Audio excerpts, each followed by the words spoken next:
요한복음 5장 22절 23절 교도하겠습니다.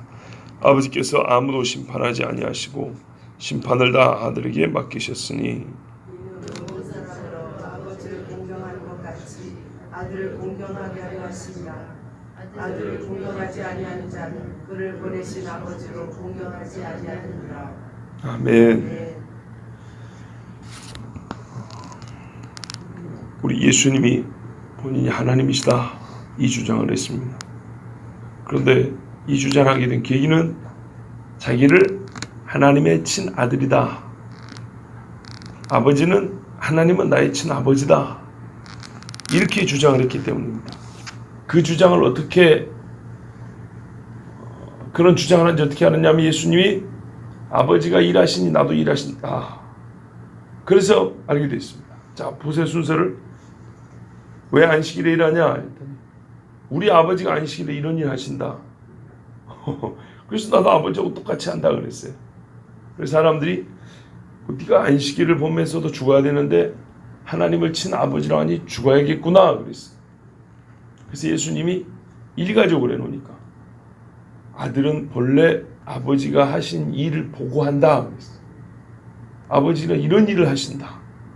아버지가 나 이렇게 보여줬고 나로 하여금 똑같은 일을 할 권한을 주셨다. 나는 처음부터 아버지와 똑같이 일을 해왔다 그랬어요. 자, 그러면서 뭐라냐면 아버지는 나에게 내가 그냥 보고 싶어서 어깨너머를 본 게 아니고 이 모든 걸 아버지가 나에게 보여준 거다. 사랑해서, 나를 너무나 사랑해서 보여주셨다.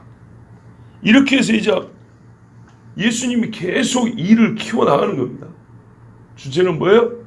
내가 하나님의 아들이요? 하나님이다. 이것이 뭐나요? 이 안식일만 해결하기도 이게 참 어려운 문제인데 이 약한 사람들 앞에 자기 죽을 이유를 만들어 놓고 그것을 가지고 계속 논쟁을 하는데 말을 하면 할수록 이 고동, 이 깊이 속으로 들어가는 것처럼 더 속으로 계속 빠져들어가는 겁니다. 빠져들어간다는 표현이고 그 사람들을 끌고 들어가는 겁니다. 예수님 주장의 핵심은. 그래서 우리 주님이 이제 증거를 대는데 지금 당장 너희가 보지는 못했지만 반드시 보게 될 것이다. 최종적으로 이것이 증거다. 아버지가 죽은 자를 살리는 건 너희가 엘리야 시대, 엘리사 시대 때 봤잖아요. 그 엘리야 엘리사가 기도했지만 누구한테 기도했냐? 누구가 그 아이들을 살렸냐? 하나님이 살린 거 아니야. 근데 내가 지금까지 아버지가 하신 일을 그대로 보고 똑같이 한다 그랬지. 내가 죽은 자를 살린다. 내 권세로, 내 이름으로. 내가 부르면 그 사람들이 일어날 거다. 와, 진짜 이 정도 되면 유대인 입장에서 생각을 해보세요. 안식일에 침상 들고 갔다고 죽인다고 했는데 지금 이러면 안 죽이겠어요? 그래서 말씀드려요. 예수님에 관한 주장, 예수님이 누구냐에 관한 주장은 궁극적으로는 세상 앞에서 사느냐 죽느냐 사느냐의 문제입니다. 이것 때문에 죽습니다, 신자는. 근데 예수님이 오늘 이제 한술 더 얹어놓습니다. 내가 심판한다. 여러분, 유대인들이 자기들이 심판한다고 돌로 치려고 그랬는데 자기들이 심판하려고 했더니 돌로 맞을 주제에 자기가 우리를 심판한다 했을 때 유대인 입장에서 얼마나 기가 차고 매가 차겠습니까? 그런데 예수님이 여기까지 주장하면요, 이 사람들 예수님한테 심판 안 당하고 싶어서라도 죽여야겠죠. 여러분, 종교개혁자들이 일어나기 한 200년 전에, 한 200년에서 150년 전에 영국의 존 위클리프라는 사람이 있었습니다. 저도 그분이 번역한 영어 성경을 갖고 있는데요. 당대는 영어가 아직 뭐라고 말할까요? 온전한 문자로 자리 잡기 전입니다. 우리나라도 한글, 옛날 한글 보면은 좀 불완전하죠. 막 섞여 있고 좀 어렵죠. 문법도 온전하지 않고. 그럴 당시인데요. 이 영어로 성경을 번역한 최초의 사람이 존 위클리프라는 사람입니다. 로마 카톨릭 사람들이 이 사람을 죽이고 싶어가지고. 왜냐하면 이 성경 때문에 이 무지몽매한 인간들이 성경을 보고 신부를 판단하고 교황이 틀렸다고 하니 가만히 있을 수 있겠어요? 보세요. 안식일 규례 어겼다고 주기를 하는데 자기들의 이 의식, 예수 믿는다고 만들어낸 의식이 거꾸로 틀렸다고. 뭐 때문에? 성경을 보니까 틀렸다고 하니까 죽여버리려고 했어요. 작전을 다 세워놓고 딱 죽이려고 했는데 얼마 전에 하나님이 먼저 그 영을 데려가셔버렸어요. 이 사람들이 이제 이 존 위클리프의 생명에 손을 댈 만한 근접 상황이 되니까 죽이려고 했는데 먼저 가버렸다 그랬죠. 하나님 먼저 데려갔다 그랬죠. 어떻게 했냐면 옛날에 우리 한국에도 그런 게 있었어요. 부관참시라고 관에 있는 시신을 꺼내다가 다시 찢어버리는 거예요. 불태워버리거나 그렇게 했어요. 태워가지고 어쩐지 아십니까? 뼈를 가루를 내버렸어요. 뼈를 가루를 내고 흩어버렸어요. 그러면서 뭐라고 하는지 아세요? 이러노니 부활도 못하겠지 하하하 이랬대요. 왜 그러냐면 부활 못하게 하려고. 여러분 보세요. 요 카톨릭 교인들이 가지고 있는 신앙관 내지는 이 무지함을 보세요. 성경에 땅도 바다도 죽은 자를 내준다 그랬어요. 바다에서 지금 다 고기밥입니다. 고기에다 뜯어먹고 소화돼서 똥돼서 바닷물에 다시 또 분해되고 그 고기도 죽고 분해되고 싹 없어져 버립니다. 아니 덜 썩은 시신 꺼내가지고 태워서 가루로 낸 그 가루나 다 썩어서 나중에 흙이 돼가지고 없어진 그 가루나 그게 그거 아니에요? 그런데요, 이렇게 자기들이 가루로 만들어버리면 부활 못한다고 믿었어요. 얼마나 바보 같은 믿음인지 아시겠죠? 성경이 없는 믿음은 이렇게 되는 겁니다. 자기들 마음대로 만들어 놓고 부활과 부활 못할 기준을 정해놓는 겁니다. 눈으로 보기에 멀쩡하게 살아있는 몸 그대로 그 크기, 그 몸체를 가지고 땅에 묻히는 모습을 내가 봤어. 그럼 이 사람은 부활하는 거고 그 속에서 다 썩 없어지는데도 말이죠. 근데 내가 그걸 꺼내서 내 눈 보는 데서 가루로 만들어버렸어. 내 눈 안 보는 데서 가루로 된 거는 부활하고 내 눈이 보는 데서 가루로 된 거는 부활 못하고. 이게 얼마나 바보, 진짜 바보 같은 신앙인가. 그리고 그렇기 때문에 이 사람들이 제대로 예수를 믿은 건가요? 아닌가요? 아니에요. 그런 인간들이 뭐예요? 자기들만 가지고 있는 성경, 그러니까 자기들이 교황과 로마 카톨릭 제도가 세운 종교 의식과 예법 안에서의 기독교, 성경과 상관이 없어요. 그러니까는 그들의 의식이 성경 위에 있는 거예요. 교황의 말이 성경 위에 있는 거예요. 인간의 전통과 법이 성경 위에 있는 거예요. 그 무지함의 단적인 예가 그거예요. 이 성경을 번역한 사람은 그래봐야 나는 주님이 부를 때 부활한다. 여기 27장에 보세요. 25절. 진실로 진실로 너에게 이르노니 죽은 자들이 하나님의 아들의 음성을 들을 때가 오나니 곧 이때라. 듣는 자는 살아나리라. 이랬단 말이에요. 아버지께서 자기 속에 생명이 있음 같이 아들에도 생명을 줘 그 속에 있게 하셨다. 그 심판하게 하셨다. 이 말씀을 믿는 사람은, 요한계시록의 말씀은 바다도 죽은 자를 내준다는 걸 믿는 사람은 이리 죽거나 저리 죽거나 아무 상관이 없는데, 이 멍청하게도 성경을 못 보게 하고 성경 없이 의식으로 믿는 사람은 이러면 부활 못하겠자고 깔깔깔대면서 그래서 부관참시했다 이 말이에요. 이게 참 어리석은 우리 기독교 역사입니다. 로마 카톨릭 역사입니다. 그래 놓으니까 제대로 가르치려고 했던 거예요. 그렇게 엉망진창으로 믿고 있으니까 그렇게 믿으면 안 된다고 가르치려고 했던 거예요. 근데 그런 사람을 잡아 죽였어요. 많이 죽었어요. 자, 이런 사람들하고 생각하면 돼요. 예수님이 지금 마주하고 있는 사람들. 예수님 뭐라 합니까? 이제 내가 부활만 시키는 게 아니라 심판도 한다.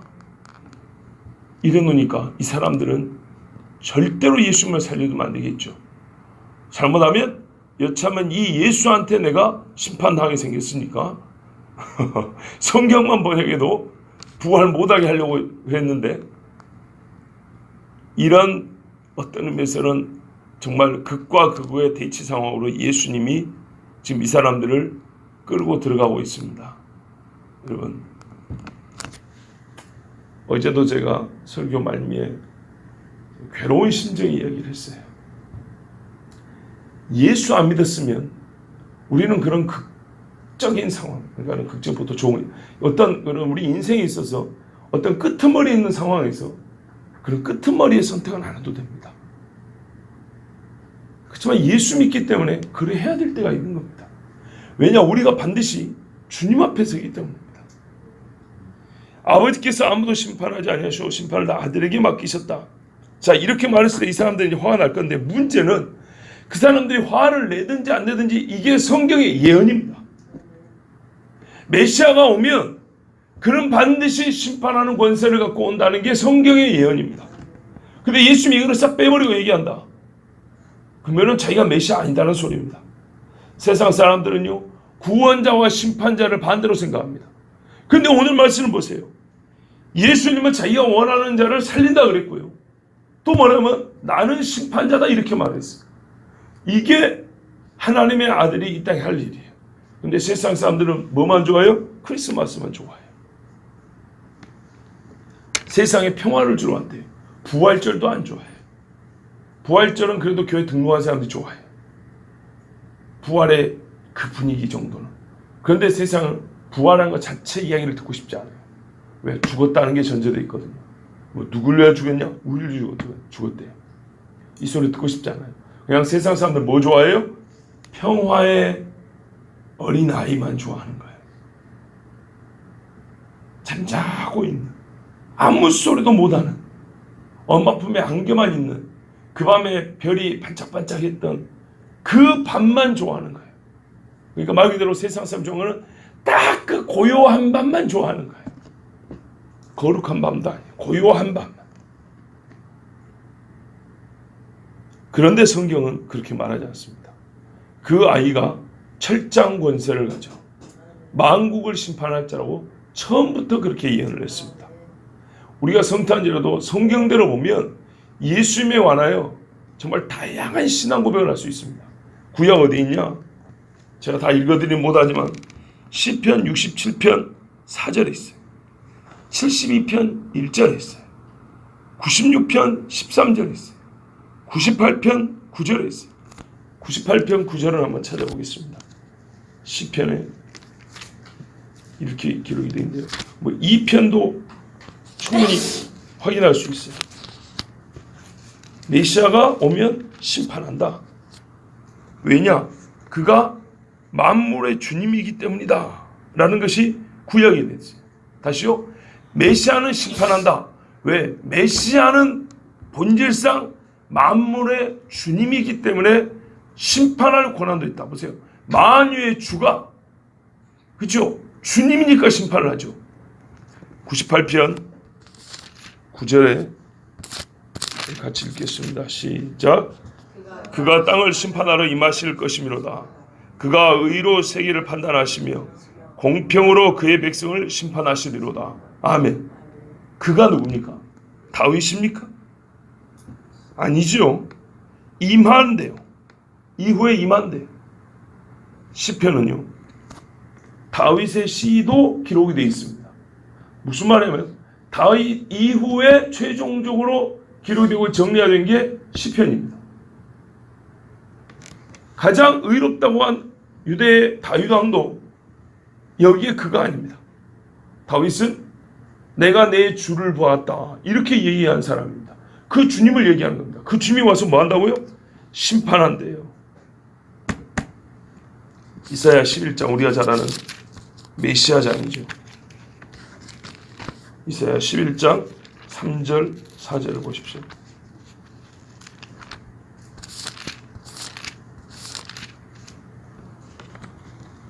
자, 이세 줄기 산싹이 나며 그 뿔에 산가지가 나서 결실한다. 넷째르 나사렛 사람이라. 이게 이 본문입니다. 자, 11장 3절 4절 지금 나사렛 사람 이야기인데요. 같이 읽습니다. 그가 여호와를 경외함으로 즐거움을 삼을 것이며 그의 눈에 보이는 대로 심판하지 아니하며 그의 귀에 들리는 대로 판단하지 아니하며 공의로 가난한 자를 심판하며 정직으로 세상의 겸손한 자를 판단할 것이며 그의 입에 막대기로 세상을 치며 그의 입술의 기운으로 악인을 죽일 것이며. 아멘. 자, 역시 심판 이야기 나오는데 심판의 기준이 있어요. 눈에 보이는 대로 귀에 들리는 대로 안 한다고. 하나님은 너희 말이 내 귀에 들린 대로 행한다고 광야에서 다 죽였는데 이게 무슨 말이냐 한번 봐보세요. 사람의 입에서 나오는 말과 사람의 행실이 다 순수할 때는 보이는 대로 판단하면 돼요. 들리는 대로 판단하면 돼요. 광야에서 거짓말했던 그 사람들은 그 속이 이미 드러났어요. 아시겠죠? 숨긴 게 아니었어요. 가나안 땅에 못 들어간다. 가나안 땅에 우리 다 죽는다. 이게 그들의 마음이었고 그게 말로 그대로 나왔어요. 그때는 세상 사람들은 다르게 볼지 몰라도 뭐 본뜻이 아닌지 그건 몰라도 하나님 알아요. 아니 지금 말은 그게 본뜻이야. 네 귀에 들린 대로 내가 심판한다. 이렇게 말한 거예요. 그런데 보통 사람들 어떻게 해요? 속여요. 속마음하고 말하고 속마음하고 행실을 바꾼다고요. 그때 사람들은 속아 넘어가죠. 이게 바리새인들이에요. 그 위선에 다 속아 넘어간다. 근데 주님은 뭐예요? 바리새인도 와서 였잖아요. 선생님이요. 선생님은 사람을 외모로 판단하지 아니하시고 그 속을 보시는 줄 아나이다. 말 잘했다.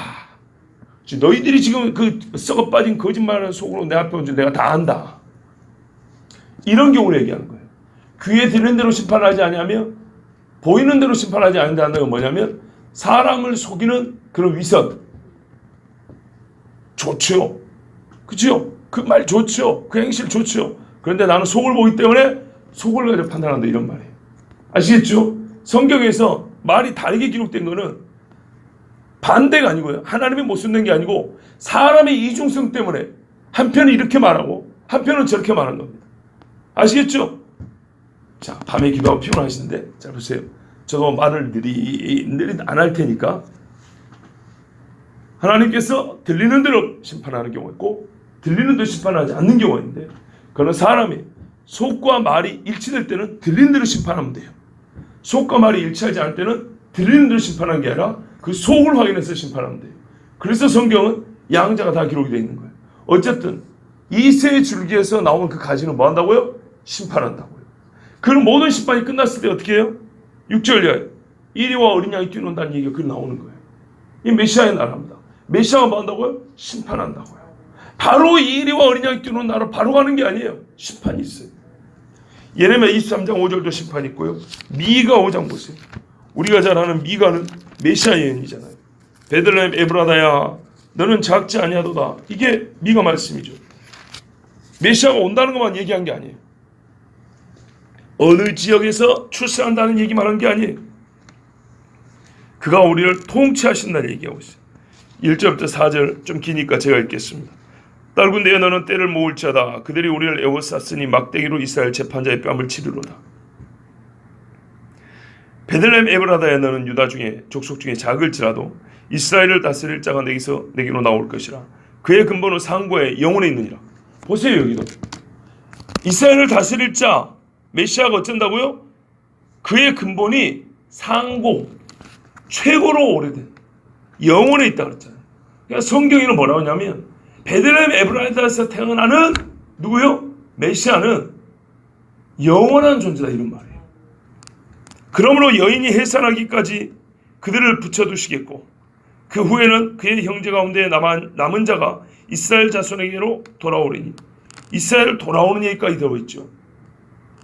그가 여호와의 능력과 그의 하나님 여호와의 이름의 위엄을 의지하고 서서 목축하니 번역이 좀 그래요. 제가 사실은 더 바른 번역을 설교문을 어제 다 준비를 했는데 지금 이 전산 문제 때문에 프린터 2개가 다 프린터가 안 돼. 그래서 지금 다 정리해 놓은 거를 못 가져오고 간단히 다시 메모를 해봤어요. 그래서 좀 더 정확한 번역을 읽어드릴 수가 없어요. 우리 번역은 조금 뭔가가 좀 부족해요. 그렇지만 보세요. 4절 목주가니 그들이 거주할 것이라 이제 그가 창대해 땅 끝까지 미치리라. 그러면서 5절에 이 사람은 평강이 될 것이라. 아수르 사람이 들어올 때 그를 친다 이 말씀 돼 있죠. 최종적인 심판 아수르 사람 여기는 적그리스도를 말하는 겁니다. 자, 이스라엘 재판자의 뺨을 친다. 이분이 누구죠? 메시아입니다. 이렇게 메시아에 관해서는 구약 성경에 딱 정리하면 어떻게 되어 있냐면 하나님의 아들이요 하나님의 아들은 곧 우리의 구주고 주님이고 그는 심판주다 이렇게 되어 있어요. 우리가 잘 아는 복음의 진술을 담았다는 로마서에도 보면 14장 9절에 보면 뭐라고 쭉 말씀한 다음에 이는 주께서 예수님이 만유의 주님이기 때문이다 이렇게 되어 있어요. 그러니까는 이 복음을 전할 때 핵심 사상이 뭐냐면 예수님이 만유의 주님이다. 제가 지난 주일날 암송한 11절 했잖아요. 이는 만물이 주에게서 나오고 주로 말미암고 주에게로 돌아갑니다. 이렇게 되어 있잖아요. 이게 그냥 나온 게 아니고 구약에서부터 예언된 메시아에 대한 말씀이에요. 정의되면 어떻게 한다고요? 하나님 아들, 구원자, 주님, 심판자. 이게 구약에서 지금 제가 인용한 여기만 보더라도 이렇게 기록이 되어 있어요. 자, 그런데 오늘 말씀이 하나 추가되어 있어요. 요한복음 5장 27절을 보시면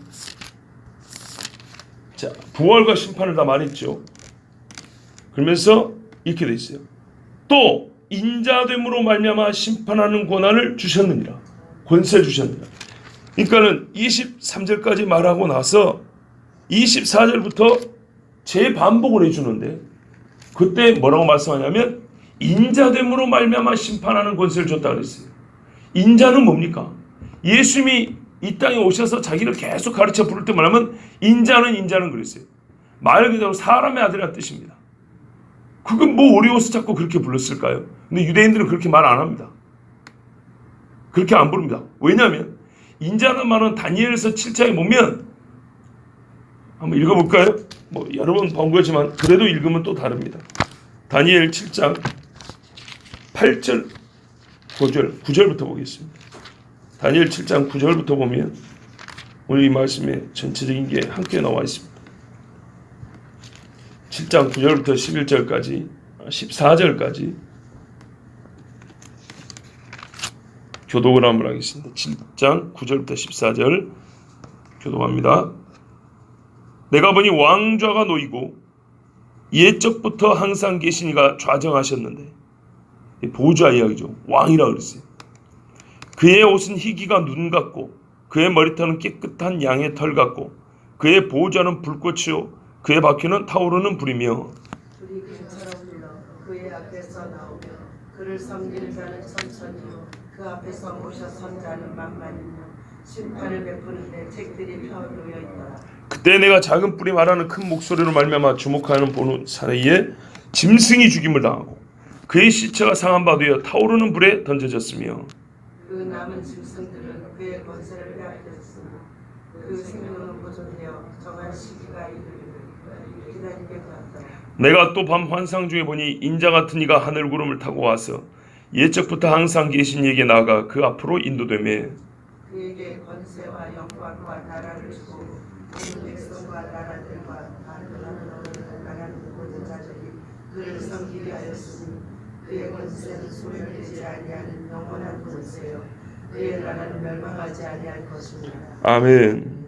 자, 여기 인자가 나옵니다. 이 말씀이 인자를 가리키는 그러니까 인자라는 말을 누구에게 쓰냐면 옛적부터 항상 계신 즉 성부 하나님께 나와서 권세를 받아 이 세상 모든 것을 다스리고 심판하는 그런 자를 인자라고 부릅니다. 그렇기 때문에 유대인들은 사람의 아들이라는 표현을 인자라는 말을 쓰지 않습니다. 말 그대로 사람의 아들이라는 뜻입니다. 근데 놀랍지 않습니까? 어찌 사람의 아들이 이런 권세를 행사할 수 있습니까? 그래서 바로 메시아를 얘기하는 겁니다. 육신을 입고 온 하나님 아들을 얘기하는 겁니다. 그래서 그들 오잖아요. 이 메시아가 언제 어디서 오냐? 실로가 오신다는 그때가 언제냐? 그리고 어디서 오냐 할 때 베들레헴 에브라다에서 온다잖아요. 베들레헴 에브라다에 천사가 나타난다는 얘기가 아니고 아이로 탄생한다는 겁니다. 그래서 헤롯이 물어봤잖아요. 메시아가 어디서 태어난다고 하더냐? 태어나는 걸 물어보는 거예요. 자, 이 메시아가 인자라고 불렀고 권세와 영광이 그에게 있고 보호자가 있고 짐승을 잡아야 돼요. 요한계시록이죠. 그래서 다니엘서를 모르고는 계시록이 이해가 안 됩니다. 그 심판자는 권세를 가진 이가 바로 인자입니다. 인자. 근데 뭐라고 말했어요? 인자됨으로 말미암아 심판하는 권세를 받았느니라 라고 27절로 되어 있어요. 같이 볼 때 그러면 뭐예요? 구약 성경에는 뭐라고 말하냐면 하나님 아들, 구주, 만유의 주님, 심판자, 인자 동일한 거예요. 그러면서 인자됨으로 말미암아 심판하는 권세를 줬다니까. 인자는 뭐예요? 육신을 입은 하나님이죠. 육신을 입은 하나님이니까 뭐하러 오셨다고요? 기본적으로 중보자로, 중보자. 중보자의 직무를 감당한 그가 우리의 죄값을 치르고 죽은 자를 살리는 정당한 권한을 얻은 것처럼 중보자의 직무를 감당한 그가 합당하게 심판하는 권한을 받았다 이 말입니다. 이렇게 해서 우리가 인자됨의 의미를 합니다. 아, 그냥 성육신만 말하는 건가? 그게 아니고요. 인자는 그 말 자체가 육신을 입은 하나님을 말하고 그가 인자됨으로 말미암아 심판하는 권세를 얻었으니 그가 뭐예요? 육신을 왜 입었어요? 중보 때문이죠. 죄값을 차하신, 즉 구원자가 되라고. 그러니까요. 구주인 그분이야말로 합당하게 심판을 할 수 있는 거예요. 중보자가 육신을 입은 하나님이 중보의 직무를 감당했을 때 심판하는 권세를 얻었다 그랬어요. 자,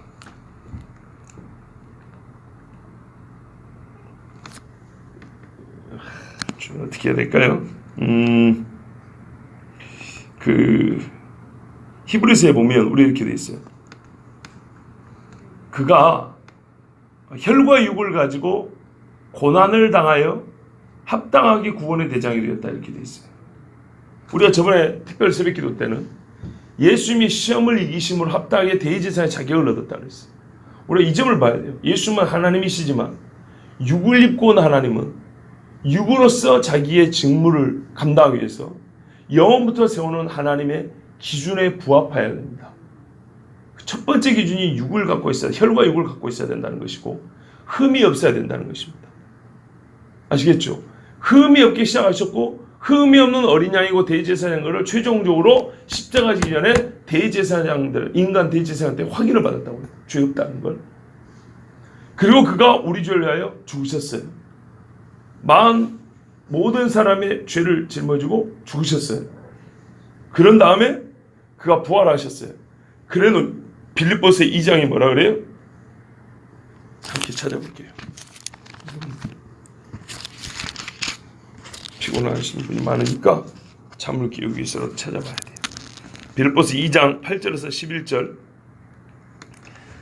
자, 교도합니다. 8절에서 11절 교도합니다. 사람의 모양으로 나타나사 자기를 낮추시고 죽기까지 복종하셨으니 곧 십자가에 죽으심이라.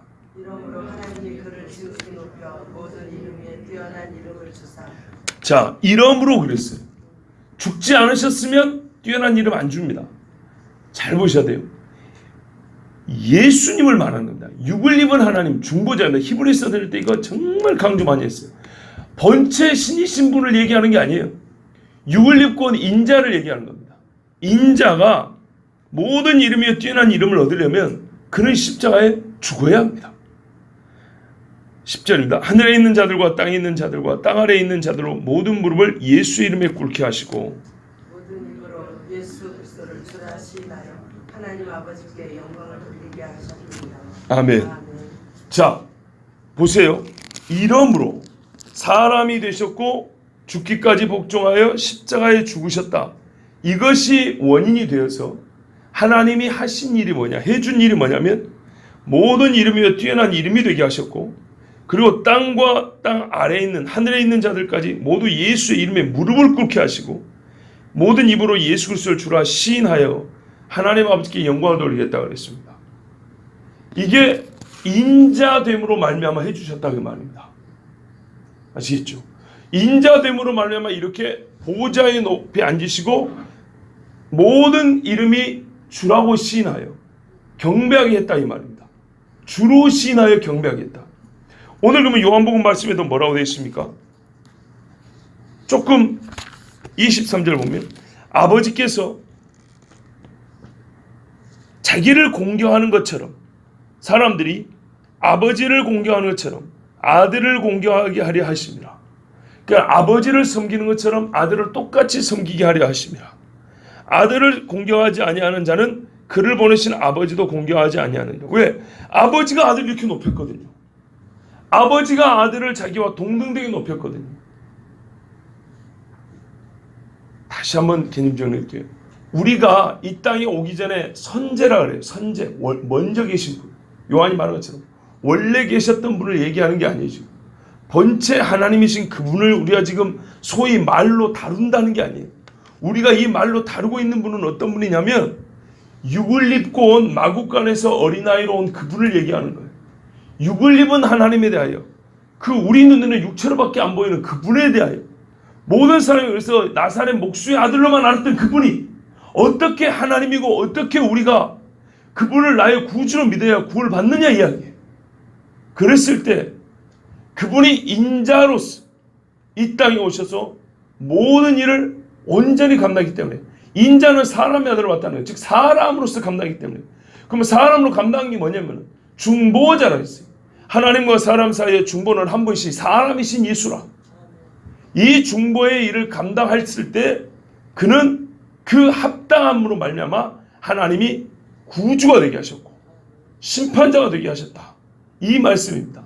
근데 이거를 예수님이 십자가 지기 전부터 처음부터 너희 눈이 보는 나사렛 목수의 아들이 나는 그냥 요셉의 아들이 아니고 너희가 알기로는 요셉의 아들은 요셉의 아들이 아니고 나는 구약 성경에 예언된 하나님의 아들이요 만유의 주고 너희를 구원할 자고 심판할 자다. 이렇게 예수님이 지금 주장하는 겁니다. 그래서 아버지가 그렇게 예언을 했다는 말은 뭐예요? 이미 구약에서 하나님은 그렇게 사람들에게 섬김을 받고 있죠. 왜 그랬겠느냐? 왜 그렇게 아들을 예언했겠느냐? 아들도 똑같이 아버지와 같이 섬김을 받게 하려 합니다. 그러므로 너희가 아버지의 뜻이 그러한데 나를 믿지 않냐고 섬기지 않는다면 너희는 실상 구약에 기록된 여호와 하나님을 믿고 섬긴다고 하지만 거짓말이다. 이런 말입니다. 그래서 예수님이 뒤에 보면 그런 말씀 하잖아요. 39절에 너희가 성경에서 영생을 얻는 줄 생각하고 성경을 연구하거니와 이 성경이 곧 내게 대해 증언하는 것이니라. 그러나 너희가 영생을 얻기 위하여 내게 오기를 원하지 아니하는도다. 나는 사람에서 영광을 취하지 아니하노라. 다만 하나님을 사랑하는 것이 너희 속에 없음을 알아노라. 보세요. 아들을 영접하지 않은 자는 아버지를 영접하지 않는 거고 아들을 사랑하지 않는 사람은 아버지를 사랑하지 않는 거고 아들을 공경하지 않는 것은 아버지를 공경하지 않는 거예요. 예수 말씀은 바로 그대로. 자 여러분, 이 세상에 이단 중에 가장 심한 이단이 어떤 이단입니까? 자기가 하나님이다. 자기가 예수다 하는 겁니다. 교리 몇 가지가 틀린 게 문제가 아니고 옛날에 뭐 휴거의 날이 92년 10월 28일이다 이렇게 딱 못 박아놨던 소위 시한부 종말론자들보다 더 무지막지한 사람, 그런 사람들은 그 날만 지나면 거짓말하는 게 바로 들통나잖아요. 그런데 죽을 때까지 해먹고 대를 이어서 해먹는 그런 이단들 있죠. 어떤 이단들입니까? 지가 예수라고 하는 사람들이에요. 자기가 성령이라고 하는 사람들. 한마디로 자기가 하나님이라는 거예요. 기억하시는지 모르겠는데 옛날에 참 유명했던 이단 중에 보통은 남자들입니다. 왜냐하면 예수님이 남장이니까요. 하나님 아버지라고 부르잖아요. 근데 여자인데 거의 하나님처럼 높임을 받았던 그 교주가 있습니다. 아세요? 아가동산이라고 들어보셨어요? 옛날에 80년대 뉴스에도 나왔을 건데 오대양은 아시죠? 그죠? 오대양만큼이나 유명하지는 못했어도 아가동산이라고 있어요. 어떤 할머니가 이쁘게 화장해가지고 한복 입고 꽃가마 타고 막 행진하는데 사람들이 그 앞에서 미쳐버려요. 쓰러집니다. 막 듣고 아가씨요 막 이러고 다니. 우리가 보면 정신병자들인데 악한 영이 시험을 받으니까 그러는 거예요. 그 화장한 할머니를 옛날 상여 있죠. 시골에 하면 꽃 그 상여 있죠. 그런 식으로 만들었고 아주 화려한 다음에 거기에 의자를 놓고 태워요. 그리고 행진을 하면서 젊은이건 나이든 사람이건 남자건 여자건 그 한 여자를 위해서 잔치를 해요. 큰 운동장을 빌려서 축제를 하는 거예요. 그러면서 시를 낭송을 합니다. 아가여. 기가 막히죠. 여러분, 그런 이단들이 사람의 영혼을 그물에 이렇게 올무에 걸리게 해서 싸서 불구덩으로 쏘아 집어넣는 자들입니다. 그런데 마지막 때가 되면 자기가 그리스도라고 말하는 이가 있다 했고, 그는 하늘에서 불이 떨어지게 하는 이적을 통해서 죽었다가 살아난 것처럼 거짓으로 꾸며서 사람들을 미혹한다 그랬습니다. 성경에 분명히 그렇게 말씀되어 있습니다. 그리고 요한 당시에도 지금 벌써 역사하는 적그리스도의 영이 있다고 했습니다. 적그리스도가 지금 왔다고 말하는 게 아니고 꼭 적그리스도의 영이, 이게 적그리스도를 이 땅에 세울 그 영이 지금 역사하고 있어 사람들을 미혹한다고 그랬습니다. 그래서 여러분, 천하의 바울한테서 복음을 배우고 듣고 바울과 동역했던 사람들 중에도 등을 돌리고 간 사람, 세상을 사랑해서 간 사람이 있다고 성경에 분명히 기록이 되어 있지 않습니까? 바울한테서 복음을 배우고 바울도 속았어요. 왜? 같이 선교를 다녔으니까. 바울도 몰랐어요. 그런데 그런 사람이 있다 그랬어요. 가룟 유다만 봐도 할 수 있습니다. 가룟 유다가 예수 이름으로 귀신을 쫓을 때 누가 그가 예수님 팔자인지 알았겠어요? 정말로 주의하고 깨어 있어야 합니다. 제일 깨어 있는 방법 중에 옳고 정확한 건 뭐냐면 내 말과 행실을 성경이 항상 비춰보면 돼요. 성경이 옳지 않으면 누가 옳단 말입니까? 마귀가 한 짓은요, 항상 성경 외에 다른 기준을 찾게 해요. 하나님이 먹지 말라 하더냐? 하나님이 뭐라고 하더냐? 하나님하고 딴소리를 해요. 그러면 생각해보세요. 하나님이 옳지 않다라고 이게 내 마음속에 딱 들어와 버리면 뭐가 옳을까요? 모든 것이 다 옳을 수가 있어요. 아시겠죠? 하나님의 말씀이 없어버리면 모든 것을 의심할 수 있고 모든 것이 옳지 않고 결국에는 내가 옳게 돼 있어요. 내가 옳다라고 말할 수밖에 없어요. 근데 그 내가 옳다라고 말하고 싶은 심정, 마귀가 옛날부터 갖고 싶었던 거예요. 그러면 그 사람의 마음은 금방 사로잡아 버린다. 게임 끝난 겁니다. 선악과 따먹습니다. 항상 우리가 주님 앞에 어떻게 설 것이냐는 성경에 비춰봅니다. 성경대로 맞으면 감사하고 틀렸으면 회개하면 됩니다. 회개한다는 것은 틀린 것을 버리고 돌아오는 것이죠. 그것이 바로 하나님의 아들을 공개하는 것이고 하나님 아버지와 그 아들을 믿는 것입니다. 예수님이 뭐라 했습니까? 내 계명을 가지고 지키는 자라야 나를 사랑하는 자고 나도 그를 사랑하여 그를 내 아버지께 보이리라. 그렇게 말씀했습니다. 기도하겠습니다. 하나님 아버지, 오늘도 우리를 기억하시고 예배하고